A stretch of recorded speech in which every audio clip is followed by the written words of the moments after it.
जनक उवाच कथं ज्ञानम् अवाप्नोति कथं मुक्तिर्भविष्यति वैराग्यं च कथं प्राप्तम् एतद् ब्रूहि मम प्रभो। अष्टवक्र उवाच मुक्तिम् इच्छसि चेतात विषयान् विषवात्यज क्षमार्जवदयातोष सत्यं पीयूषात्मज। न पृथ्वी न जलं न अग्निः वायुद्यो न वा भवान् येषां साक्षिणम् आत्मानं चिद्रूपं विद्धि मुक्ते। यदि देहं पृथक्कृत्य चित्ति विश्राम्यतिष्ठसि अधुनैव सुखी शान्तो बन्धमुक्तो भविष्यसि। न त्वं विप्रादिको वर्णो नाश्रमी नाक्षगोचर असङ्गोऽसि निराकारो विश्वसाक्षी सुखी भव। धर्माधर्मौ सुखं दुःखं मानसानि न ते विभो न कर्तासि न भोक्तासि मुक्त एवासि सर्वदा।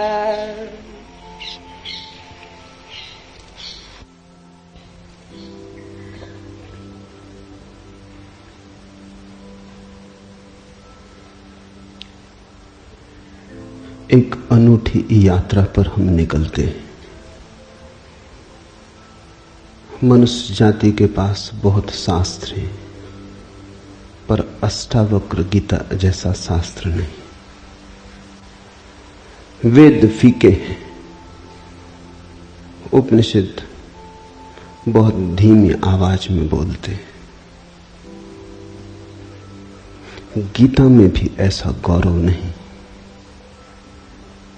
जैसा अष्टावक्र की संहिता में।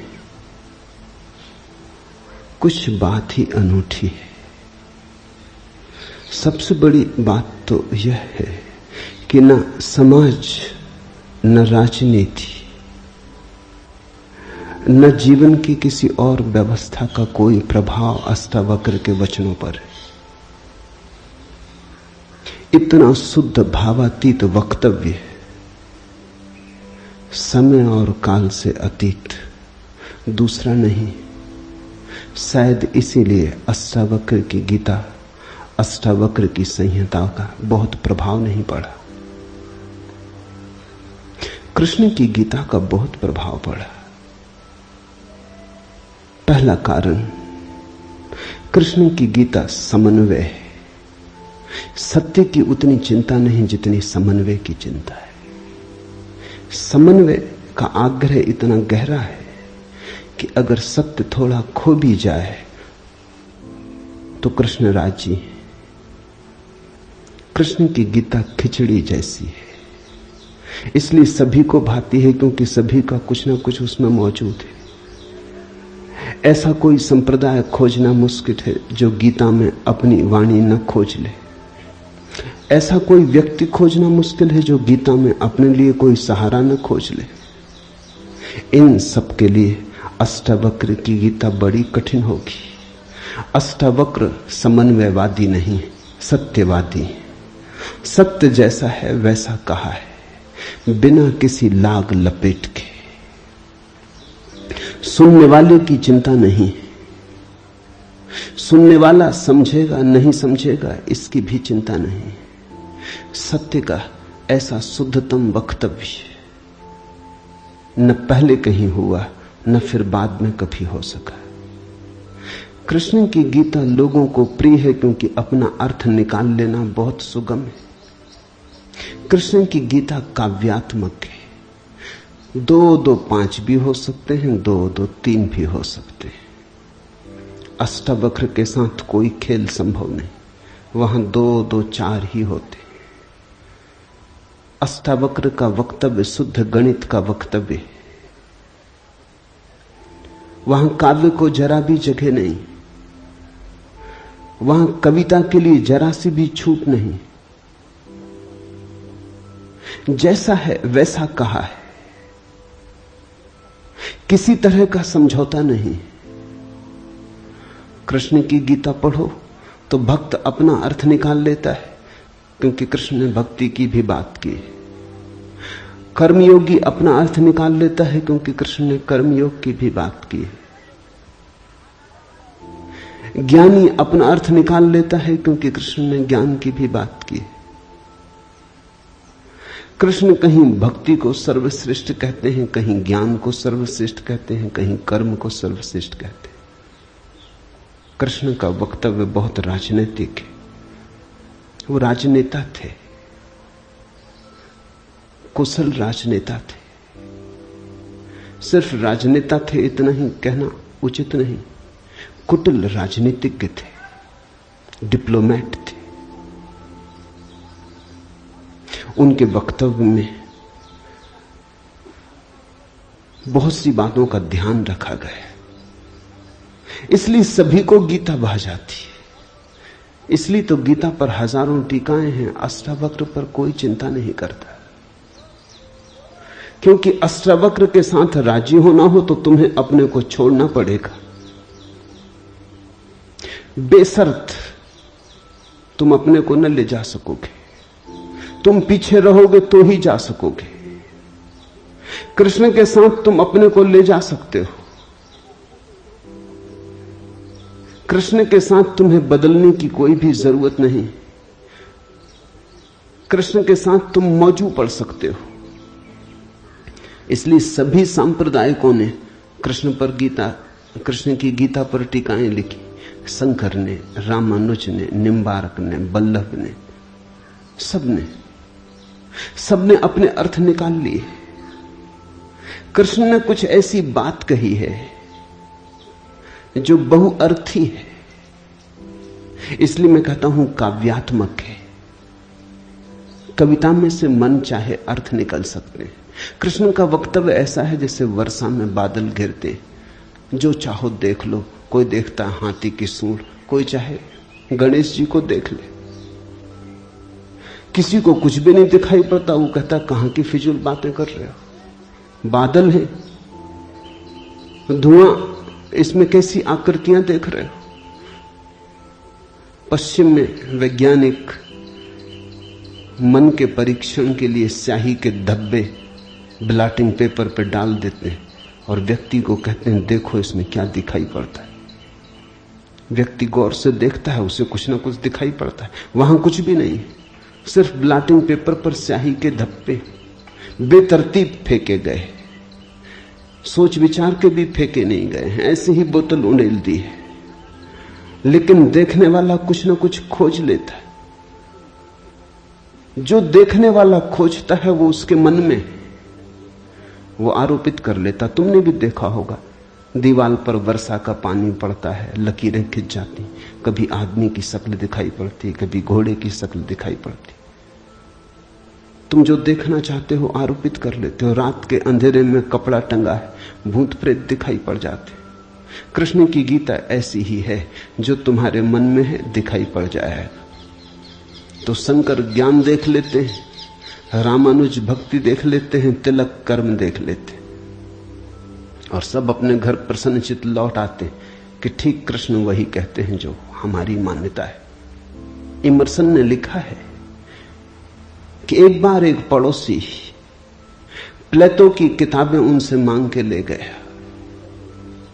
अब प्लेटो 2000 साल पहले हुआ है और दुनिया के थोड़े से अनूठे विचारकों में से एक।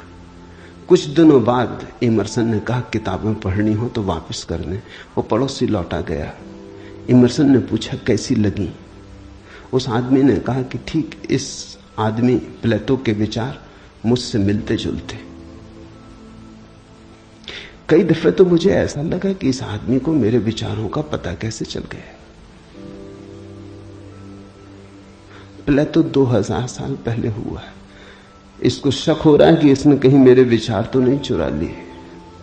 कृष्ण में ऐसा शक बहुत बार होता है, इसलिए कृष्ण पर सदियां बीत गईं, टीकाएं चलती जाती, हर सदी अपना अर्थ खोज लेती है, हर व्यक्ति अपना अर्थ खोज लेता है। कृष्ण की गीता स्याही के धब्बों जैसी एक कुशल राजनीतिज्ञ का वक्तव्य है। अष्टावक्र की गीता में तुम कोई अर्थ ना खोज पाओगे। तुम अपने को छोड़ के चलोगे तो ही अष्टावक्र की गीता स्पष्ट होगी। अष्टावक्र का सुस्पष्ट संदेश है, उसमें जरा भी तुम अपनी व्याख्या ना डाल सकोगे। इसलिए लोगों ने टीकाएं नहीं लिखी। टीका लिखने की जगह नहीं है, तोड़ने मड़ोड़ने का उपाय नहीं है, तुम्हारे मन के लिए सुविधा नहीं है कि तुम कुछ डाल दो। अष्टावक्र ने इस तरह से वक्तव्य दिया है कि सदियां बीत गई, उस वक्तव्य में कोई कुछ जोड़ नहीं पाया, घटा नहीं पाया। बहुत कठिन है ऐसा वक्तव्य देना। शब्द के साथ ऐसी कुशलता बड़ी कठिन है। इसलिए मैं कहता हूं एक अनूठी यात्रा तुम शुरू कर रहे हो। अष्टावक्र में राजनीतिज्ञों की कोई उत्सुकता नहीं, न तिलक की, न अरविंद की, न गांधी की, न विनोबा की, किसी की कोई उत्सुकता नहीं, क्योंकि तुम अपना खेल न खेल पाओगे। तिलक को उकसाना है देशभक्ति, उठाना है कर्म का ज्वार। कृष्ण की गीता सहयोगी बन जाती। कृष्ण हर किसी को कंधा देने को तैयार है।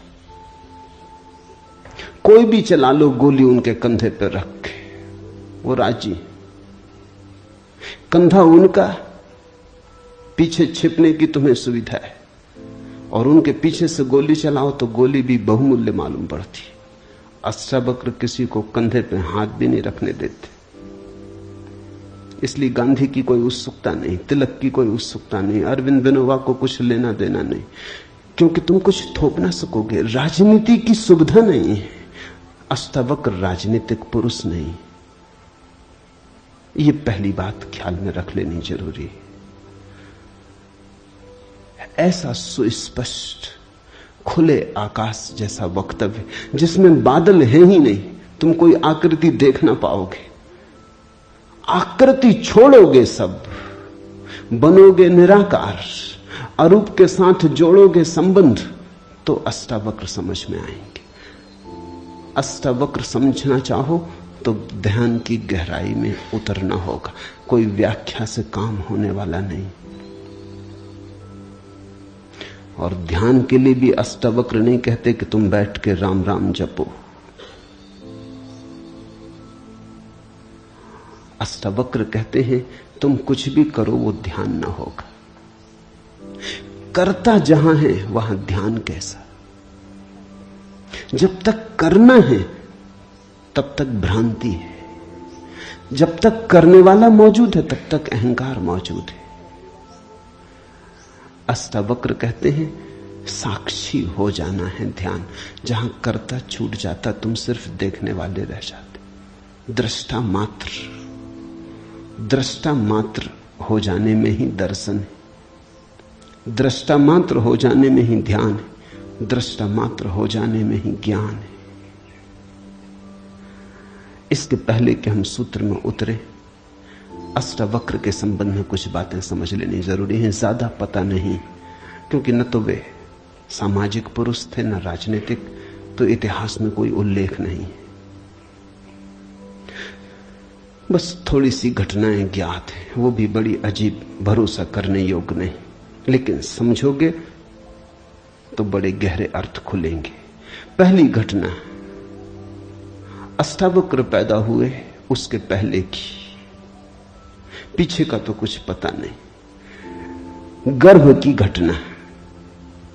पिता बड़े पंडित, अष्टावक्र मां के गर्भ में। पिता रोज वेद का पाठ करते और अष्टावक्र गर्भ में सुनते। एक दिन अचानक गर्भ से आवाज आती कि रुको भी, ये सब बकवास है, ज्ञान इसमें कुछ भी नहीं, बस शब्दों का संग्रह। शास्त्र में ज्ञान कहां? ज्ञान स्वयं में है।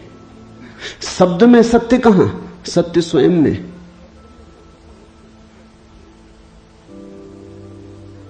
पिता स्वभावतः नाराज हुए। एक तो पिता, फिर पंडित, और गर्भ में छिपा हुआ बेटा इस तरह की बात कहे, अभी पैदा भी नहीं हुआ। क्रोध में आ गए, आग बबूला हो गए। पिता का अहंकार चोट खा गया। फिर पंडित का अहंकार, बड़े पंडित थे, बड़े विवादी थे, शास्त्रार्थी थे।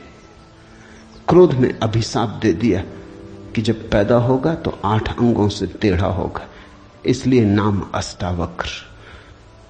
8 जगह से कुबड़े पैदा हुए, 8 जगह से ऊंट की भांति इर्छे तिरछे। पिता ने क्रोध में शरीर को विक्षत कर दिया। ऐसी और भी कथाएं हैं। कहते हैं बुद्ध जब पैदा हुए तो खड़े खड़े पैदा हुए। मां खड़ी थी वृक्ष के तले, खड़े खड़े मां खड़ी थी, खड़े खड़े पैदा हुए। जमीन पर गिरे नहीं कि चले, 7 कदम चले। 8वें कदम पर रुककर 4 आर्य सत्यों की घोषणा की कि जीवन दुख है। अभी 7 कदम ही चले हैं पृथ्वी पर कि जीवन दुख है, कि दुख से मुक्त होने की संभावना है, कि दुख मुक्ति का उपाय है, कि दुख मुक्ति की अवस्था है, निर्वाण की अवस्था है। लाओत्सु के संबंध में कथा है कि लाओत्सु बूढ़े पैदा हुए, 80 वर्ष के पैदा हुए, 80 वर्ष तक गर्भ में ही रहे। कुछ करने की चाह ही न थी तो गर्भ से निकलने की चाह भी न हुई। कोई वासना ही न थी तो संसार में आने की भी वासना न हुई। जब पैदा हुए तो सफेद बाल थे, 80 वर्ष के बूढ़े थे।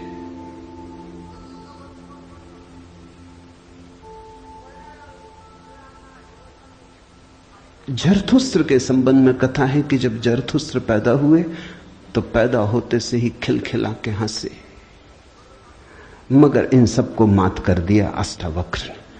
ये तो पैदा होने की बात है। अष्टावक्र ने अपना पूरा वक्तव्य दे दिया पैदा होने के पहले। ये कथाएं महत्वपूर्ण हैं। इन कथाओं में इन व्यक्तियों के जीवन की सारी सार संपदा है, निचोड़ है। बुद्ध ने जो जीवन भर में कहा उसका निचोड़। बुद्ध ने अष्टांगिक मार्ग का उपदेश दिया तो 7 कदम चले, 8वें पर रुक गए। 8 अंग हैं कुल। पहुंचने की अंतिम अवस्था है सम्यक समाधि। उस समाधि की अवस्था में ही पता चलता है जीवन के पूरे सत्य का। वो 4 आर्य सत्यों की घोषणा करती। लाओत्सु बूढ़ा पैदा हुआ। लोगों को 80 साल लगते हैं, तब भी ऐसी समझ नहीं आ पाती। बूढ़े होकर भी लोग बुद्धिमान कहां हो पाते। बूढ़ा होना और बुद्धिमान होना पर्यायवाची तो नहीं। बाल तो धूप में भी पकाए जा सकते हैं। लाओत्सु की कथा इतना ही कहती है कि अगर जीवन में त्वरा हो तीव्रता हो तो जो 80 साल में घटता है वो एक क्षण में घट सकता है। प्रज्ञा की तीव्रता हो तो एक क्षण में घट सकता है। बुद्धि मलिन हो तो 80 साल में भी कहां घटता है। जरथुस्त्र जन्म के साथ ही हंसे। जरथुस्त्र का धर्म अकेला धर्म है दुनिया में जिसको हंसता हुआ धर्म कह सकते। अति पार्थिव पृथ्वी का धर्म है।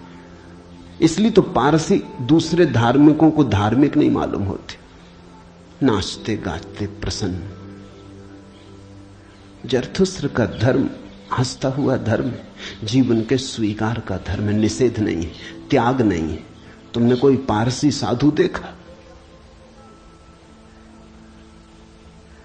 नंग धड़ंग खड़ा हो जाए, छोड़ दे, धूप में खड़ा हो जाए, धूनी रमा के बैठ जाए? नहीं, पारसी धर्म में जीवन को सताने, कष्ट देने की कोई व्यवस्था नहीं। जरथुस्त्र का सारा संदेश यही है कि जब हंसते हुए परमात्मा को पाया जा सकता है तो रोते हुए क्यों पाना। जब नाचते हुए पहुंच सकते हैं उस मंदिर तक तो नाहक कांटे क्यों बोने। जब फूलों के साथ जाना हो सकता है तो ये दुखवाद क्यों। इसलिए ठीक है, प्रतीक ठीक है कि जरथुस्त्र पैदा होते हंसे। इन कथाओं में इतिहास मत खोजना, ऐसा हुआ है ऐसा नहीं है, लेकिन इन कथाओं में एक बड़ा गहरा अर्थ है। तुम्हारे पास एक बीज पड़ा है, जब तुम बीज को देखते हो तो इससे पैदा होने वाले फूल की कोई भी तो खबर नहीं मिलती। ये क्या हो सकता है इसकी भनक भी तो नहीं आती। ये कमल बनेगा, खिलेगा, जल में रहेगा और जल से अछूता रहेगा, सूरज की किरणों पर नाचेगा और सूरज भी ईर्ष्यालु होगा इसके सौंदर्य से, इसकी कोमलता से, इसके अपूर्व गरिमा, इसके प्रसाद से, इसकी सुगंध आकाश में उड़ेगी। ये बीज को देखकर तो पता भी नहीं चलता। बीज को तो देख के इसकी कोई कल्पना भी नहीं कर सकता, अनुमान भी नहीं कर सकता।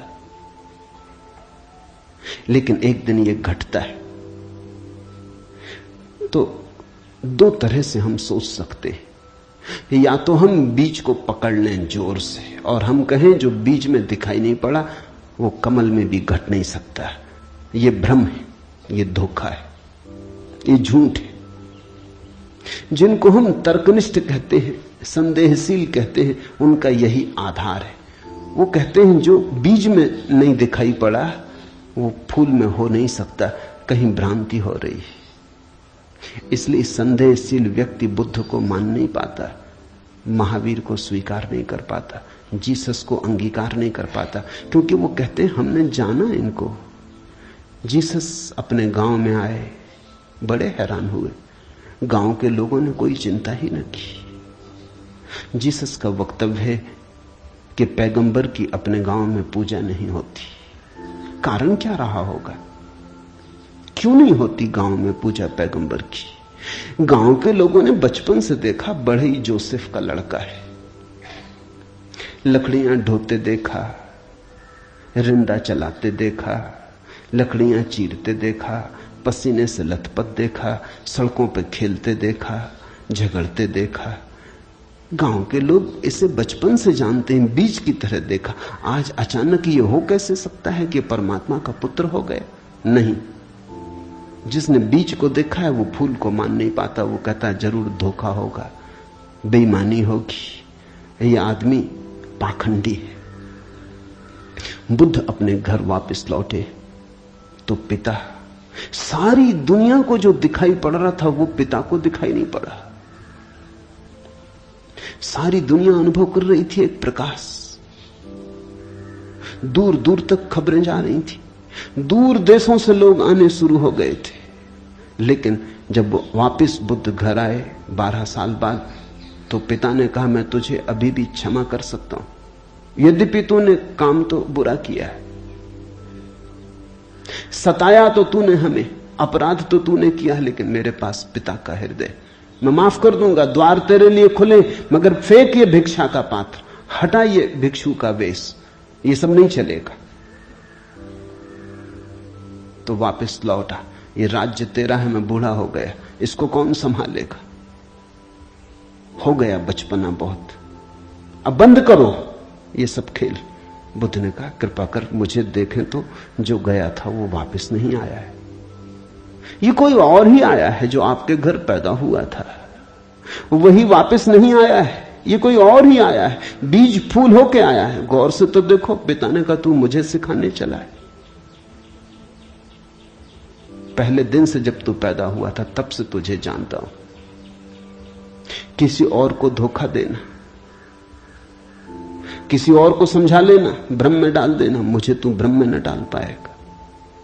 मैं फिर कहता हूं, मैं तुझे भली भांति जानता हूं, मुझे कुछ सिखाने को चेष्टा मत कर, क्षमा करने को मैं राजी हूं। बुद्ध ने कहा आप और मुझे जानते हैं, मैं तो स्वयं को भी नहीं जानता था, अभी अभी किरणें उतरी हैं और स्वयं को जाना।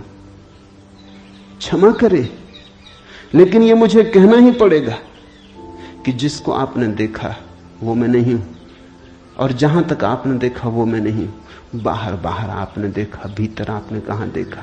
मैं आपसे पैदा हुआ हूं, लेकिन आपने मुझे निर्मित नहीं किया।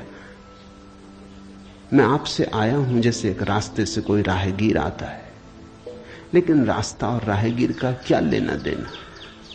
कल रास्ता कहने लगे कि मैं तुझे पहचानता हूं, तू मेरे हिस्से तो होकर आया, ऐसे ही आप कह रहे हैं आपके पहले भी मैं था, जन्मों जन्मों से मेरी यात्रा चल रही, आपसे गुजरा जरूर, ऐसा मैं औरों से भी गुजरा हूं, और भी मेरे पिता थे, और भी मेरी माताएं थी, लेकिन मेरा होना बड़ा अलग थलग है,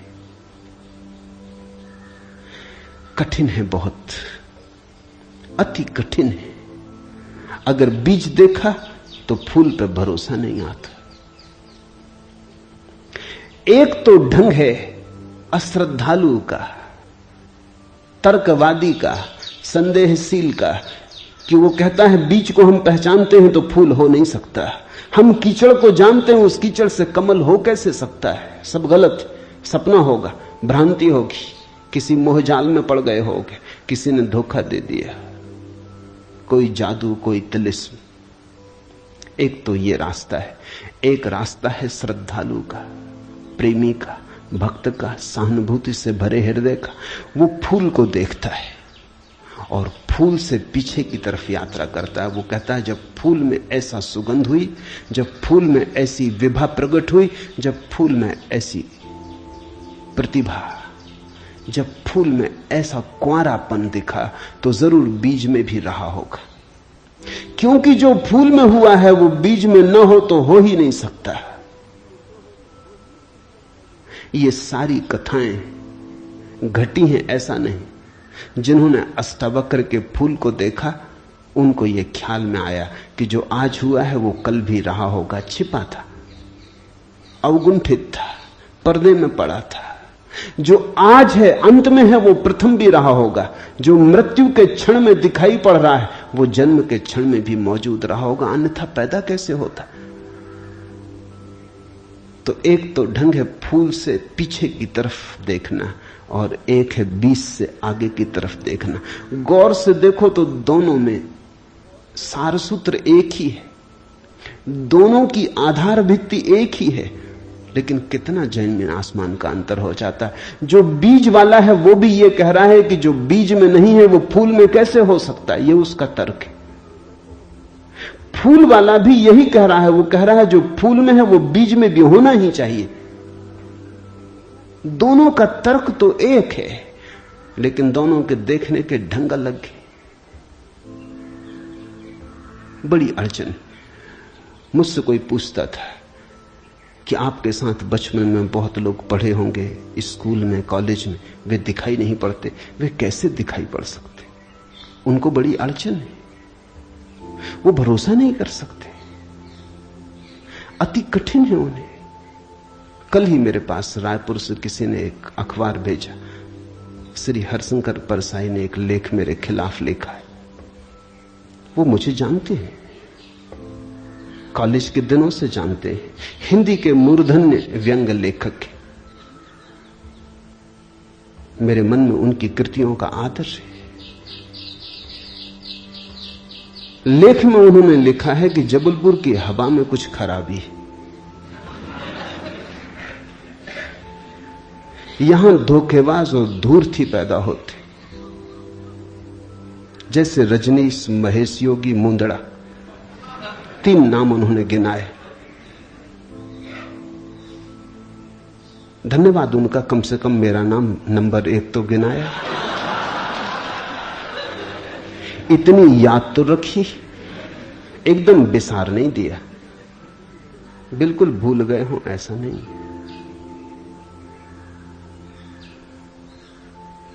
लेकिन अर्जुन स्वाभाविक है, सीधी साफ है, मैं उनकी बात समझ सकता हूं।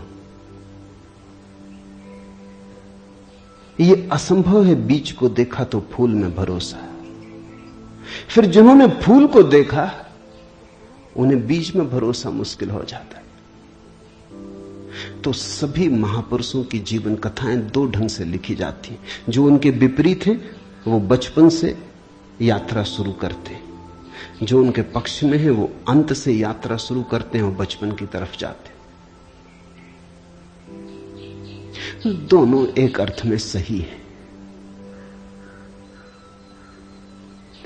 लेकिन जो बचपन से यात्रा करके अंत की तरफ जाते हैं वो वंचित रह जाते हैं। उनका सही होना उनके लिए आत्मघाती है। जो अंत से यात्रा करते हैं वो पीछे की तरफ जाते हैं, वो धन्यभागी हैं, क्योंकि बहुत कुछ उन्हें अनायास मिल जाता है जो कि पहले तर्कवादियों को नहीं मिल पाता।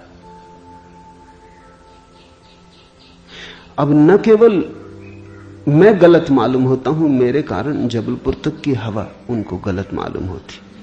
कुछ भूल हवा पानी में होनी चाहिए। यदि मैं उनको कहना चाहूंगा जबलपुर को कोई हक नहीं है मेरे संबंध में हवा पानी को अच्छा या खराब तय करने का। जबलपुर से मेरा कोई बहुत नाता नहीं है। थोड़े दिन वहां था, महेश योगी भी थोड़े दिन वहां थे, उनका भी कोई नाता नहीं है। हम दोनों का नाता किसी और जगह से है। उस जगह के लोग इतने सोए हैं कि उन्हें अभी खबर ही नहीं है। महेश योगी और मेरा जन्म पास ही पास हुआ, दोनों गाडरवाड़ा के आसपास पैदा हुए। उनका जन्म चिचली में हुआ, मेरा जन्म कुचवाड़े में हुआ। अगर हवा पानी खराब है तो वहां का होगा। इसका दुख गाडरवाड़ा को होना चाहिए, कभी होगा, या सुख। जबलपुर को इसमें बीच में आना नहीं चाहिए। लेकिन मन कैसे तर्क रचता है। अब जो अष्टावक्र की कथा को देखेगा वो सुनते से ही कह देगा गलत, असंभव। ये तो कथा जिन्होंने लिखी है उनको भी पता है कि कहीं कोई गर्व से बोलता है।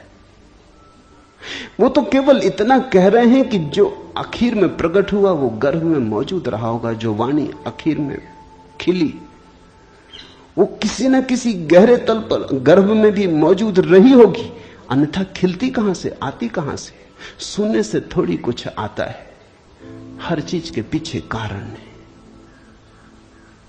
नहीं देख पाए हो हम, लेकिन था तो मौजूद। ये सारी कथाएं इसी का सूचक देती हैं।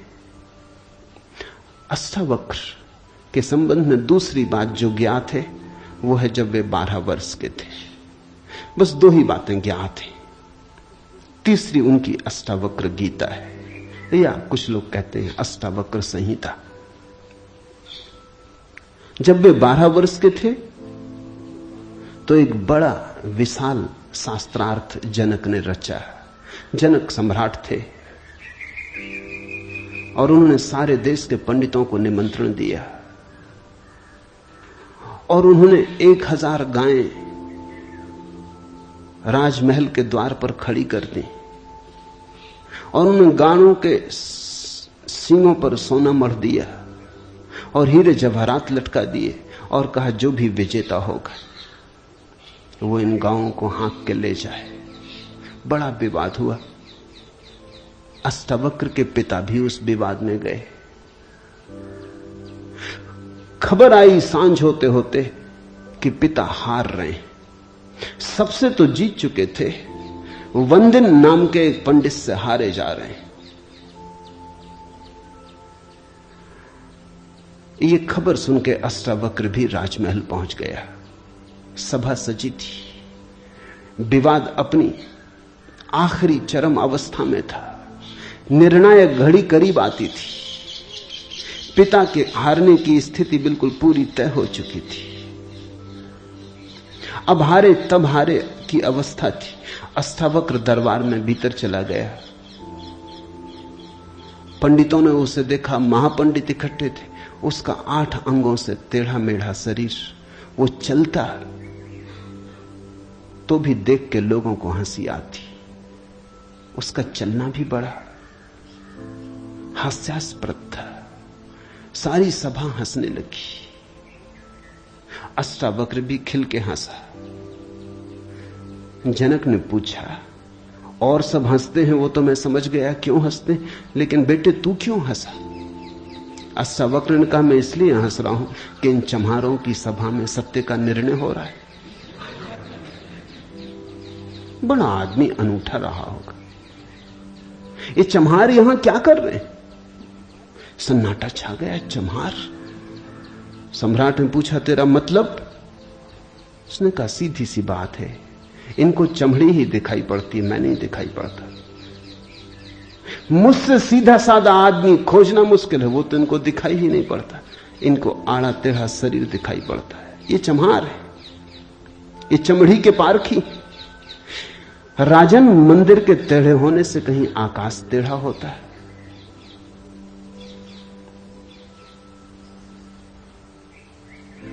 घड़े के फूटे होने से कहीं आकाश फूटता है? आकाश तो निर्विकार है।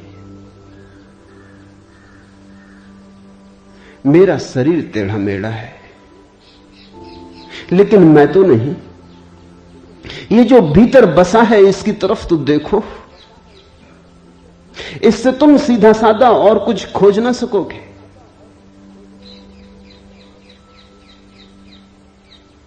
ये बड़ी चौंकाने वाली घोषणा थी। सन्नाटा छा गया होगा।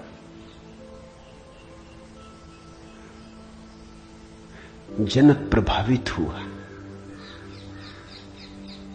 झटका खाया।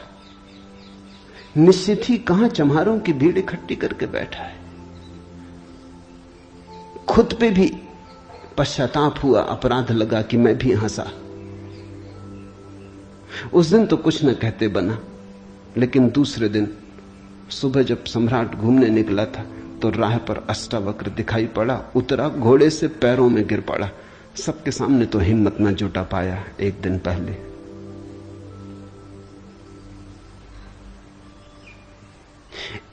पहले तो कहा था, बेटे तू क्यों हंसता है? 12 साल का लड़का था। उम्र तौली थी, आज उम्र नहीं तौली। आज घोड़े से उतर गया, पैर पर गिर पड़ा, साष्टांग दंडवत,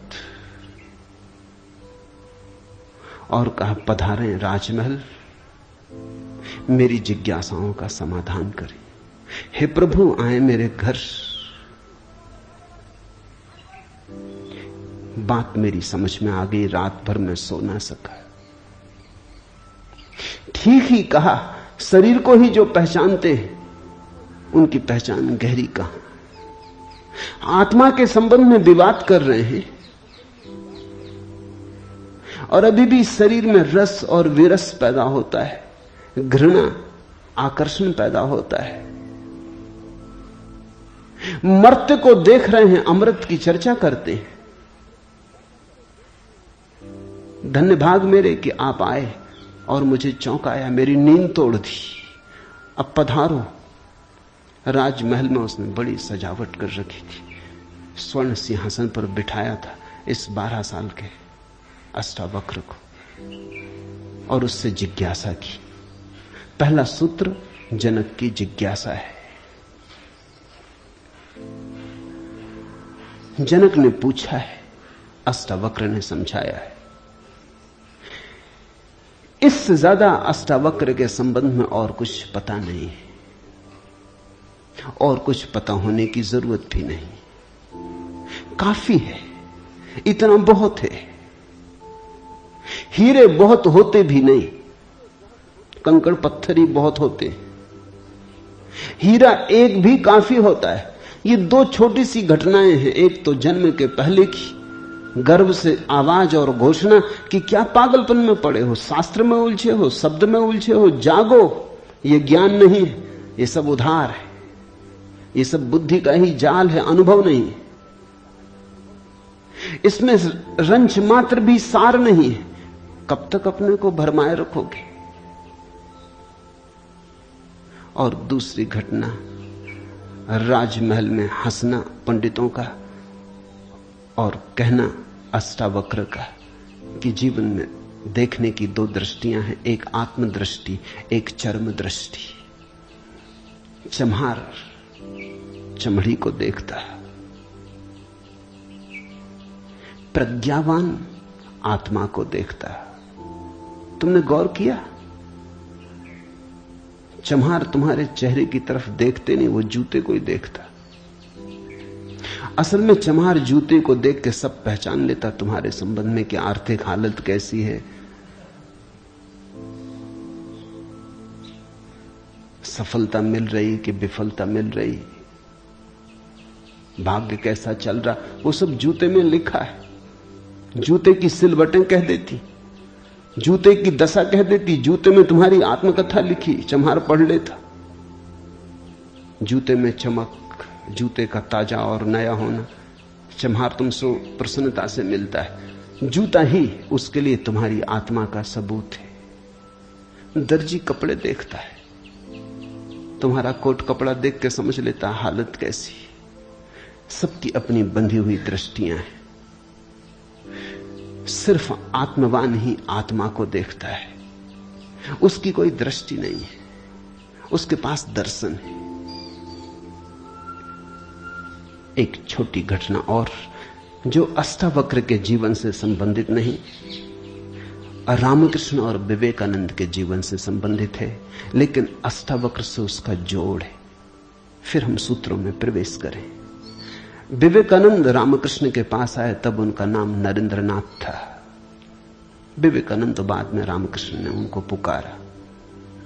जब आए रामकृष्ण के पास तो अति विवादी थे, नास्तिक थे, तर्कवादी थे, हर चीज के लिए प्रमाण चाहते थे। कुछ चीजें हैं जिनके लिए कोई प्रमाण नहीं, मजबूरी है। परमात्मा के लिए कोई प्रमाण नहीं है और प्रमाण नहीं।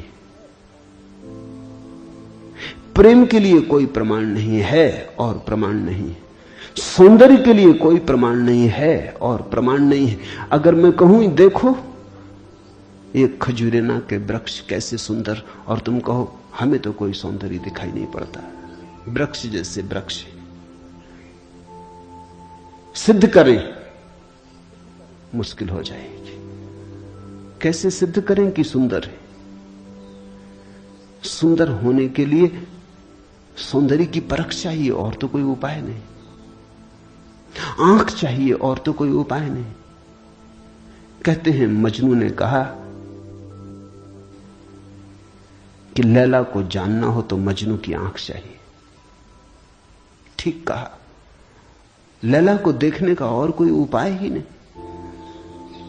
मजनू को बुलाया था उसके गांव के राजा ने और कहा था तू पागल है, मैं तेरी लैला को जानता हूं, साधारण सी लड़की है, काली कलूटी, कुछ खास नहीं, तुझ पे मुझे दया आती। ये मेरे राजमहल की 12 लड़कियां खड़ी, ये इस देश की सुंदरतम स्त्रियां, इनमें से तू कोई भी चुन ले, ये तुझे रोते देख के मेरा भी प्राण रोता है।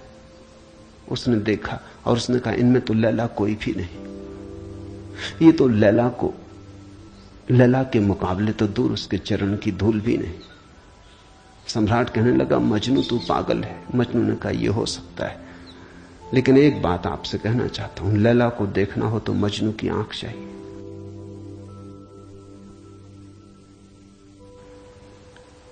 ठीक कहा मजनू ने। अगर वृक्षों के सौंदर्य को देखना हो तो कला की आंख चाहिए और कोई प्रमाण नहीं। अगर किसी के प्रेम को पहचानना हो तो प्रेमी का हृदय चाहिए और कोई प्रमाण नहीं। और परमात्मा तो इस जगत के सारे सौंदर्य और सारे प्रेम और सारे सत्य का इकट्ठा नाम है। उसके लिए तो ऐसा निर्विकार चित्त चाहिए, ऐसा साक्षी भाव चाहिए जहां कोई शब्द न रह जाए, कोई विचार न रह जाए, कोई तरंग न उठे, वहां कोई धूल न रह जाए। मन की और चित्त का दर्पण परिपूर्ण शुद्ध हो। प्रमाण कहां? रामकृष्ण से विवेकानंद ने कहा प्रमाण चाहिए। है परमात्मा तो प्रमाण थे। और विवेकानंद को देखा रामकृष्ण ने। बड़ी थी संभावना इस युवक की, बड़ी थी यात्रा इसके भविष्य की, बहुत कुछ होने को पड़ा था इसके भीतर, बड़ा खजाना था, उससे ये अपरिचित है। रामकृष्ण ने देखा, इस युवक के पिछले जन्मों में झांका। ये बड़ी संपदा, बड़े पुण्य की संपदा लेकर आ रहा है। ये ऐसे ही तर्क में दबा न रह जाए। कराह उठा होगा पीड़ा और करुणा से रामकृष्ण का हृदय। उन्होंने कहा छोड़, प्रमाण वगैरह बाद में सोच लेंगे।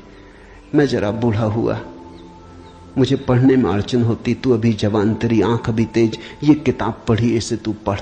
वो थी अष्टावक्र गीता, जरा मुझे सुनाते। कहते हैं विवेकानंद को इसमें तो कुछ अड़चन न मालूम पड़ी। यह आदमी कुछ ऐसी तो कोई खास बात नहीं मांग रहा है। 2-4 सूत्र पढ़े और एक घबराहट और रोआ रोआ कपने लगा। और विवेकानंद ने कहा मुझसे नहीं पढ़ा जाता। रामकृष्ण ने कहा पढ़ भी, इसमें हर्ज क्या है, तेरा क्या बिगाड़ लेगी ये किताब, तू जवान है अभी, तेरी आंख अभी ताजी, और मैं बूढ़ा हुआ, मुझे पढ़ने में दिक्कत होती, और ये किताब मुझे पढ़नी तो तू पढ़ के सुना दे। कहते हैं उस किताब को सुनाते सुनाते ही विवेकानंद डूब गए। रामकृष्ण ने देखा इस व्यक्ति के भीतर बड़ी संभावना है, बड़ी शुद्ध संभावना है, जैसी एक बोधिसत्व की होती, जो कभी न कभी बुद्ध होना जिसका निर्णीत है, आज नहीं कल, भटके कितना ही, बुद्धत्व जिसके पास चला आ रहा है। क्यों अष्टावक्र की गीता रामकृष्ण ने कही कि तू पढ़ के मुझे सुना दे? क्योंकि इससे ज्यादा शुद्धतम वक्तव्य और कोई नहीं। ये शब्द भी अगर तुम्हारे भीतर पहुंच जाएं तो तुम्हारी सोई हुई आत्मा को जगाने लगेंगे। ये शब्द तुम्हें तरंगायित करेंगे, ये शब्द तुम्हें आह्लादित करेंगे, ये शब्द तुम्हें झकझोरेंगे। इन शब्दों के साथ क्रांति घटित हो सकती। अष्टावक्र की गीता को मैंने यूं ही नहीं चुना है, और जल्दी नहीं चुना, बहुत देर करके चुना है, सोच विचार के। दिन थे जब मैं कृष्ण की गीता पर बोला, क्योंकि भीड़ भाड़ मेरे पास थी। भीड़ भाड़ के लिए अष्टावक्र गीता का कोई अर्थ न था। बड़ी चेष्टा करके भीड़ भाड़ से छुटकारा पाया है। अब तो थोड़े से विवेकानंद यहां हैं, अब तो उनसे बात करनी है जिनकी बड़ी संभावना है। उन थोड़े से लोगों के साथ मेहनत करनी है जिनके साथ मेहनत का परिणाम हो सकता है। अब हीरे तराशने, कंकड़ पत्थरों पर यह छेनी खराब नहीं करनी, इसलिए चुनी है अष्टावक्र की गीता। तुम तैयार हुए हो इसलिए चुनी। पहला सूत्र, जनक ने कहा, हे प्रभु, पुरुष ज्ञान को कैसे प्राप्त होता है, और मुक्ति कैसे होगी, और वैराग्य कैसे प्राप्त होगा, यह मुझे कहिए। एतत् मम ब्रूहि प्रभो, मुझे समझाएं प्रभु। 12 साल के लड़के से सम्राट जनक का कहना, हे प्रभु भगवान मुझे समझाएं। एतत् मम ब्रूहि, मुझे ना समझ को कुछ समझ दें, मुझे अज्ञानी को जगाएं। 3 प्रश्न पूछे हैं। कथम ज्ञानम, कैसे होगा ज्ञान? साधारणता तो हम सोचेंगे कि यह भी कोई पूछने की बात है, किताबों में भरा पड़ा है। जनक भी जानता था किताबों में भरा पड़ा है वो ज्ञान नहीं, वो केवल ज्ञान की धूल है, राख है। ज्ञान की ज्योति जब जलती है तो पीछे राख छूट जाती, राख इकट्ठी होती चली जाती, शास्त्र बन जाती। वेद राख है। कभी जलते हुए अंगारे थे, ऋषियों ने उन्हें अपनी आत्मा में जलाया था, फिर राख रह गए। फिर राख संयोजित की जाती, संग्रहित की जाती, सुव्यवस्थित की जाती। जैसे जब आदमी मर जाता है तो हम उसकी राख इकट्ठी कर लेते हैं, उसको फूल कहते हैं। बड़े मजेदार लोग हैं जिंदगी में जिसको फूल नहीं कहा। उसकी हड्डी वड्डियां इकट्ठी कर लाते हैं, कहते फूल संजोला है, फिर संभाल कर रखते, मंजूसा बनाते। जिसको जिंदगी में कभी फूल का आदर नहीं दिया, जिसको जिंदगी में कभी फूल की तरह देखा नहीं, जब मर जाता है आदमी पागल है, तब उसकी हड्डी को, राख को फूल कहते।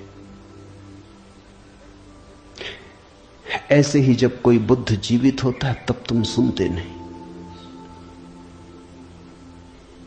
जब कोई महावीर तुम्हारे बीच से गुजरता है तब तुम नाराज होते हो। लगता है यह आदमी तुम्हारे सपने तोड़ रहा है या तुम्हारी नींद में दखल डाल रहा है। ये कोई जगाने का वक्त है?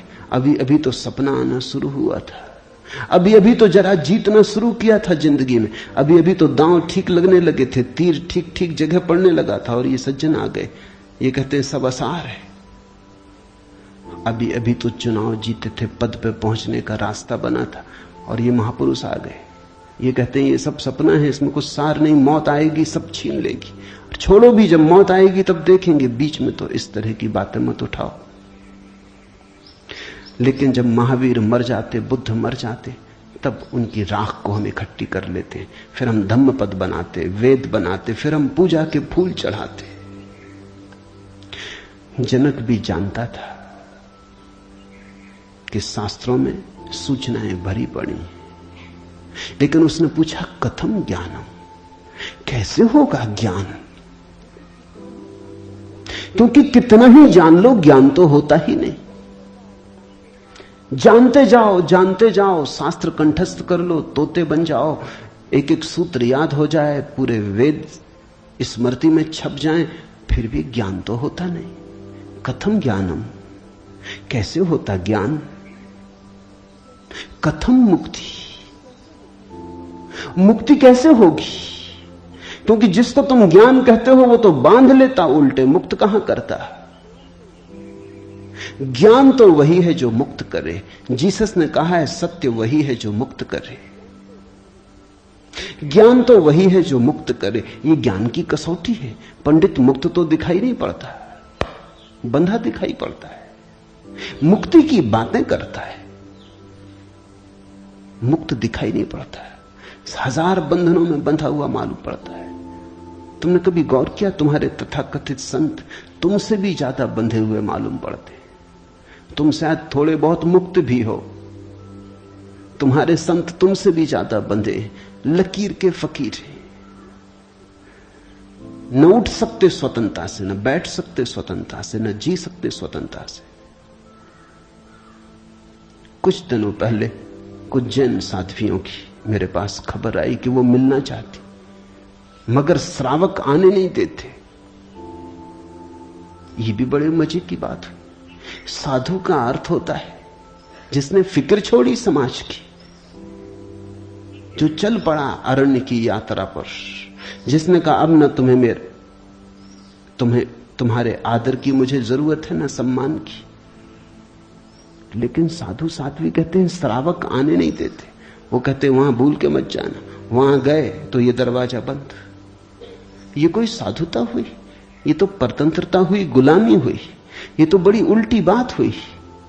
ये तो ऐसा हुआ कि साधु श्रावक को बदले, उसकी जगह श्रावक साधु को बदल रहा है।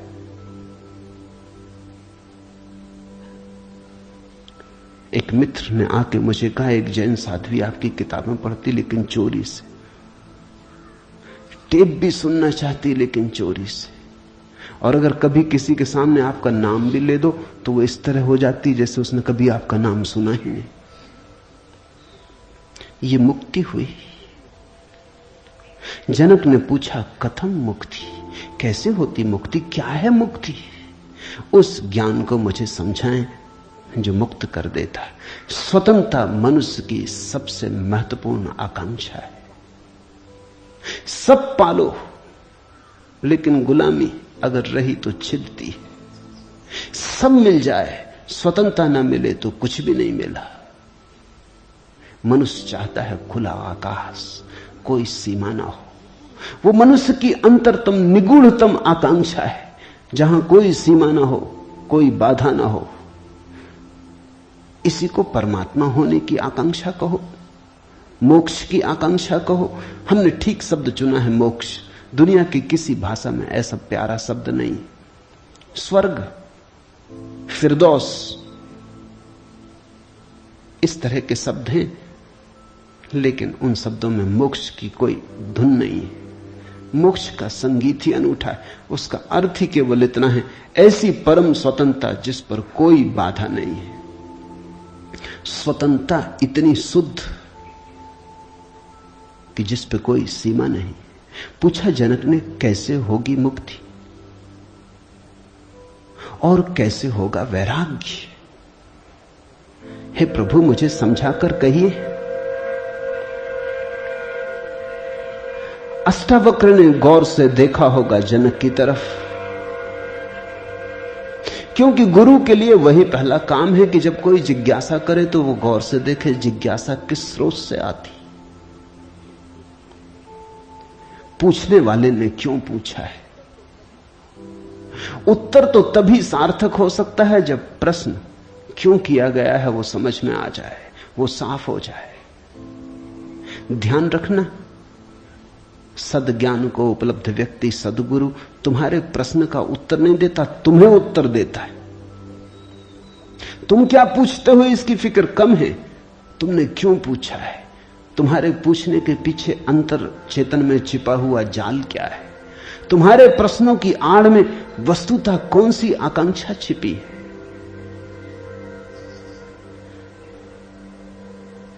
दुनिया में 4 तरह के लोग हैं, ज्ञानी, मुमुक्षु, अज्ञानी, मूढ़। और दुनिया में 4 ही तरह की जिज्ञासाएं होती। ज्ञानी की जिज्ञासा तो निशब्द होती, कहना चाहिए ज्ञानी की जिज्ञासा तो जिज्ञासा होती ही नहीं। जान लिया, जानने को कुछ बचा नहीं, पहुंच गए, चित्त निर्मल हुआ, शांत हुआ, घर लौट आए, विश्राम में आ गए। तो ज्ञानी की जिज्ञासा तो जिज्ञासा जैसी होती ही नहीं। इसका यह अर्थ नहीं कि ज्ञानी सीखने को तैयार नहीं होता। ज्ञानी तो सरल छोटे बच्चे की भांति हो जाता है, सदा तत्पर सीखने को। जितना ज्यादा तुम सीख लेते हो उतनी ही सीखने की तत्परता बढ़ जाती। जितने तुम सरल और निष्कपट होते चले जाते हो उतने ही सीखने के लिए तुम खुल जाते हो। आए हवाएं तुम्हारे द्वार खुले पाती, आए सूरज तुम्हारे द्वार पर दस्तक नहीं देनी पड़ती, आए परमात्मा तुम्हें सदा तत्पर पाता है। ज्ञानी ज्ञान को संग्रहित नहीं करता, ज्ञानी सिर्फ ज्ञान की क्षमता को उपलब्ध होता है। इस बात को ठीक से समझ लेना, क्योंकि पीछे यह काम पड़ेगी। ज्ञानी का केवल इतना ही अर्थ है कि जो जानने के लिए बिल्कुल खुला है, जिसका कोई पक्षपात नहीं, जानने के लिए जिसके पास कोई पर्दा नहीं, जिसके पास जानने के लिए कोई पूर्व नियोजित योजना ढांचा नहीं। ज्ञानी का अर्थ है ध्यानी, जो ध्यानपूर्ण है। तो देखा होगा अष्टावक्र ने गौर से जनक में झांक के, ये व्यक्ति ज्ञानी तो नहीं है, ये ध्यान को तो उपलब्ध नहीं हुआ है, अन्यथा इसकी जिज्ञासा मौन होती, उसमें शब्द ना होते। बुद्ध के जीवन में उल्लेख है, एक फकीर मिलने आया, एक साधु मिलने आया, एक परिव्राजक घुमक्कड़। उसने आके बुद्ध से कहा, पूछने योग्य शब्द मेरे पास नहीं, क्या पूछना चाहता हूं उसे शब्दों में बांधने की मेरे पास कोई कुशलता नहीं। आप तो जानते ही हैं, समझ लें, जो मेरे योग को कहते हैं, ये ज्ञानी की जिज्ञासा है। बुद्ध चुप बैठे रहे, उन्होंने कुछ भी ना कहा। घड़ी भर बाद जैसे कुछ घटा, वो जो आदमी चुपचाप बैठा बुद्ध की तरफ देखता रहा था, उसकी आंख से आंसुओं की धार लग गई, चरणों में झुका, नमस्कार किया और कहा, धन्यवाद, खूब धन्यभागी हूं, जो लेने आया था आपने दिया। उठ के चला भी गया। उसके चेहरे पे अपूर्व आभा थी, वो नाचता हुआ गया। बुद्ध के आसपास के शिष्य बड़े हैरान हुए। आनंद ने पूछा, बनते भगवान, पहेली हो गई। पहले तो ये आदमी कहता है कि मुझे पता नहीं कैसे पूछूं, पता नहीं किन शब्दों में पूछूं, ये भी पता नहीं क्या पूछने आया हूं। फिर आप तो जानते ही हैं सब, देख लें, मुझे जो मेरे लिए जरूरी हो कह दें। पहले तो ये आदमी ही जरा पहेली था, ये कोई ढंग हुआ पूछने का? और जब तुम्हें यही पता नहीं कि क्या पूछना, तो पूछना ही क्यों? पूछना क्या? खूब रही। फिर यही बात खत्म ना हुई, आप चुप बैठे सो चुप बैठे रह गए। आपको ऐसा कभी मौन देखा नहीं? कोई पूछता तो आप उत्तर देते। कभी कभी तो ऐसा होता कोई नहीं भी पूछता तो भी आप उत्तर देते। आपकी करुणा सदा बहती रहती। क्या हुआ अचानक कि आप चुप रह गए और आंख बंद हो गई? और फिर क्या रहस्यमय घटा कि वो आदमी रूपांतरित होने लगा। हमने उसे बदलते देखा, हमने उसे किसी और ही रंग में डूबते देखा, उसमें मस्ती आते देखी। वो नाचता हुआ गया है, आंसुओं से भरा हुआ, गदगद आह्लादित, वो चरणों में झुका। उसकी सुगंध हमें भी छुई। ये हुआ क्या? आप कुछ बोले नहीं, उसने सुना कैसे? और हम तो इतने दिनों से, वर्षों से आपके पास, हम पर आपकी कृपा कम है क्या? ये प्रसाद जो उसे दिया हमें क्यों नहीं मिलता? लेकिन ध्यान रहे, उतना ही मिलता है जितना तुम ले सकते हो। बुद्ध ने कहा, सुनो, घोड़े, आनंद से घोड़े की बात की क्योंकि आनंद छत्री था, बुद्ध का चचेरा भाई था और बचपन से ही घोड़े का बड़ा शौक था। उसे घुड़सवार था, प्रसिद्ध घुड़सवार था, प्रतियोगी था बड़ा। उसने कहा, सुन आनंद, बुद्ध ने कहा, घोड़े 4 प्रकार के होते। एक तो मारो भी तो भी टस से मस नहीं होते। रद्दी से रद्दी घोड़े, जितना मारो उतना ही हठयोगी हो जाते हैं, बिल्कुल हट बांध के खड़े हो जाते। तुम मारो तो वो जिद बना लेते कि देखें कौन जीतता। फिर दूसरे तरह के घोड़े होते हैं, मारो तो चलते हैं, न मारो तो नहीं चलते, कम से कम पहले से बेहतर। फिर तीसरे तरह के घोड़े होते हैं, कोड़ा फटकारो, मारना काफी जरूरी नहीं, सिर्फ कोड़ा फटकारो, आवाज काफी। और भी कुलीन होते, दूसरे से भी बेहतर। फिर आनंद, तुझे जरूर पता होगा, ऐसे भी घोड़े होते हैं कि कोड़े की छाया देख के भागते हैं, फटकारना भी नहीं पड़ता। ये ऐसा ही घोड़ा था, छाया काफी। अष्टावक्र ने देखा होगा गौर से। जब तुम आके मुझसे कुछ पूछते हो तो तुम्हारे प्रश्न से ज्यादा महत्वपूर्ण सवाल तुम हो। कभी कभी तुम्हें भी ऐसा लगता होगा कि तुमने जो नहीं पूछा था वो मैंने उत्तर दिया है, और कभी कभी तुम्हें ऐसा भी लगता होगा कि शायद मैं टाल गया तुम्हारे प्रश्न को, बचाव कर गया, कुछ और उत्तर दे गया हूं। लेकिन सदा तुम्हारी भीतरी जरूरत ज्यादा महत्वपूर्ण। तुम क्या पूछते हो ये उतना महत्वपूर्ण नहीं, क्योंकि तुम्हें खुद ही ठीक पता नहीं तुम क्या पूछते हो, क्यों पूछते हो। उत्तर वही दिया जाता है जिसकी तुम्हें जरूरत थी। तुम्हारे पूछने से कुछ तय नहीं होता। देखा होगा अष्टावक्र ने ज्ञानी तो नहीं है जनक, अज्ञानी है फिर क्या? अज्ञानी भी नहीं है, क्योंकि अज्ञानी तो अकड़ा से भरा होता है। अज्ञानी तो झुकना जानता ही नहीं। ये तो मुझ 12 साल की उम्र के लड़के के पैरों में झुक गया, साष्टांग दंडवत की। ये अज्ञानी के लिए असंभव है।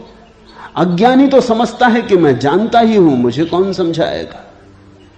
अज्ञानी अगर कभी पूछता भी है तो तुम्हें गलत सिद्ध करने को पूछता है, क्योंकि अज्ञानी तो ये मान के चलता है कि पता तो मुझे है ही, देखें इनको भी पता है या नहीं। अज्ञानी परीक्षा के लिए पूछता है। नहीं, इसकी आंखें जनक की तो बड़ी निर्मल है। मुझ 12 साल के अनजान अपरिचित लड़के को सम्राट होते हुए भी इसने कहा, एतत् मम ब्रूहि प्रभु, हे प्रभु मुझे समझा के कहें। नहीं, ये विनयशील है, अज्ञानी तो नहीं। मूढ़ है क्या फिर? मूढ़ तो पूछते ही नहीं। मूढ़ों को तो पता ही नहीं कि जीवन में कोई समस्या है। मूढ़ और बुद्ध पुरुषों में एक समानता है। बुद्ध पुरुषों के लिए कोई समस्या नहीं रही, मूढ़ों के लिए अभी समस्या उठी ही नहीं। बुद्ध पुरुष समस्या के पार हो गए, मूढ़ अभी समस्या के बाहर है। मूढ़ तो इतना मूर्छित है कि उसे कहां सवाल कथम ज्ञानम, मूढ़ पूछेगा। कथम मुक्ति, मूढ़ पूछेगा। कैसे होगा वैराग्य, मूढ़ पूछेगा। असंभव।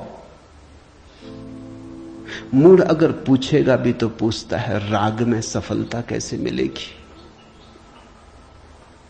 मूढ़ अगर पूछता भी है तो पूछता है संसार में और थोड़े ज्यादा दिन कैसे रहना हो जाए, मुक्ति नहीं। मूढ़ पूछता है बंधन सोने के कैसे बने, बंधन में हीरे जवाहरात कैसे जड़े। मूढ़ पूछता भी है तो ऐसी बातें पूछता है। ज्ञान, मूढ़ तो मानता ही नहीं कि ज्ञान हो सकता है। वो तो संभावना को स्वीकार नहीं करता। वो तो कहता कैसा ज्ञान। मूढ़ तो पशुवत जीता है। नहीं, ये जनक मूढ़ भी नहीं है, मुमुक्षु है। मुमुक्षु शब्द समझना जरूरी है। मोक्ष की आकांक्षा, मुमुक्षा। अभी मोक्ष के पास नहीं पहुंचा, ज्ञानी नहीं। मोक्ष के प्रति पीठ करके नहीं खड़ा, मूढ़ नहीं है। मोक्ष के संबंध में कोई धारणाएं पकड़ के नहीं बैठा, अज्ञानी भी नहीं है, मुमुक्षु है। मुमुक्षु का अर्थ है सरल है इसकी जिज्ञासा। न मूढ़ता से अपवित्र हो रही है, न अज्ञानपूर्ण धारणाओं से विकृत हो रही है। शुद्ध है इसकी जिज्ञासा, सरल चित्त से पूछा है। अष्टावक्र ने कहा, हे प्रिय, यदि तू मुक्ति को चाहता है तो विषयों को विष के समान छोड़ दे और क्षमा, आर्जव, दया, संतोष और सत्य को अमृत के समान सेवन कर। मुक्ति मिच्छसि चेतात विषयान विस्वत्यज।